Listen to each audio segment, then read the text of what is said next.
ನಮಸ್ಕಾರಪ್ಪ. ನಮ್ಮ ಮಂದಿಗೆ ನಾವು ಬಂದೇವು ಇವತ್ತು ಭಾವೇಶ್ವರ ಟೆಂಪಲ್ಕ. ಅಲ್ಲಿ ವಾತಾವರಣ ನೋಡಕ್ಕೆ ಹಂಗೆ ನಮ್ಮ ಗಾಡಿ ಬಾಡಿಗೆ ಬಂದಾವೆ. ಇಲ್ಲಿ ಬಾಡಿಗೆ ಬಂದೆವು. ಇವು ನೋಡ್ರಪ್ಪ ಎರಡು ಅಂಬಾರಿಗಳು ಹೆಂಗೆ ನಿಂತಿದ್ದಾವೆ. ನನ್ನ ಮತ್ತು ನನ್ನ ದೋಸ್ತನ ಗಾಡಿ ನಿಂತಿದ್ದಾವೆ ಇಲ್ಲಿ. ಅಂತೇನು ಸ್ವಲ್ಪ ಒಳಗೆ ನೋಡ್ಕೊಂಬರ್ರಿ ಗುಡಿ ಹೆಂಗೈತಿ ಅಂತ.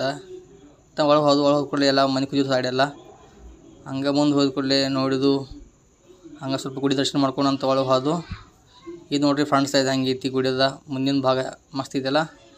ಬರೀ ಸ್ವಲ್ಪ ಒಳಗೆ ಹೋಗೋಣ, ದೇವ್ರ ಕಾಲು ಬಿದ್ದ ಒಳಗೆ ಹೊಂಟು ಅಂತೇನು. ಒಳಗೆ ಹೋದ ಕೂಡಲೇ ಸ್ವಲ್ಪ ದೇವ್ರ ದರ್ಶನ ಮಾಡ್ಕೊಂಡ ನಮ್ಗೆ ಹಂಗೆ ನಮ್ಮ ಫ್ಯಾಮಿಲಿಗೆ ಎಲ್ಲರಿಗೂ ಒಳ್ಳೇದು ಮಾಡಲಿ ಅಂತ ಬಿಡ್ಕೋಕಂತ ಹೋದ್ನು. ಕೈ ಕಾಲು ಮುಗಿದು ನೋಡ್ರಿ ದೇವ್ರ ಮಸ್ತ್ ಐತಲ್ಲ. ಒಳಗೆ ಹಿಂಗೆ ಲೈಟಿಂಗ್ ಎಲ್ಲ ಮಸ್ತ್ ಮಾಡಿದಾರು ಅಂತ. ಇನ್ನು ಬಂದು ನೋಡ್ರಿಪ್ಪ ನಾ ಅಡುಗೆ ಮಾಡೋ ಜಾಗ ಇವರು ನೋಡಪ್ಪ ನಮ್ಮ ಹೊರನವ್ರ. ಇವರು ನಾ ಬಾಡಿ ತೊಗೊಂಬಂದೇನವ್ರ. ಹೆಚ್ಚು ಅಡುಗೆ ಮಾಡೋರು ನೋಡ್ರಿ ಎಲ್ಲರೂ. ಇವತ್ತೇನು ಕುರಿ ಮಟನ್ ಅಡುಗೆ ಮಾಡೋದಾರು. ನಾ ಏನು ಮಟನ್ ತಿನ್ನಂಗಿಲ್ಲ. ಲಾಸ್ಟ್ ಬಾಡಿ ಮುಂದೆ ನಾನು ಸ್ವಲ್ಪ ಸಾಂಬಾರು ತಿನ್ನಾಗಬೇಕು ನೋಡ್ರಿ. ಹೆಂಗೆ ಮಟನ್ ಕುದಿಸಿ ತೆಗೆದಾರು, ಮಸಾಲೆ ಎಲ್ಲ ಇಟ್ಕೊಂಡ ತಯಾರಾಗಿದಾರು. ಏನು ನೋಡ್ರಿ ಹೆಂಗಿತ್ತಿಲ್ಲ.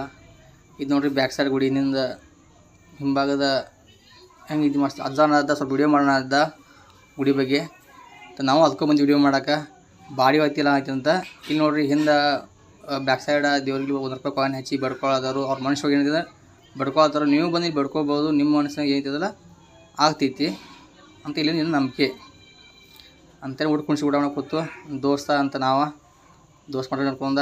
ನನಗೂ ನಡಲಿಲ್ಲ, ಯಾಕಂದ್ರೆ ಸಾಕು ಚೆನ್ನಾಗಿದ್ದೀನು. ಸಜ್ಜಿ ರೊಟ್ಟಿ ಮಟನ್ ಹೊಡೆದು ನಾನು ಬರೀ ಸ್ವಲ್ಪ ಗಾಡಿಯಾಗ ಕೂತು ಸಾಂಗ್ ಕೇಳೋಣ.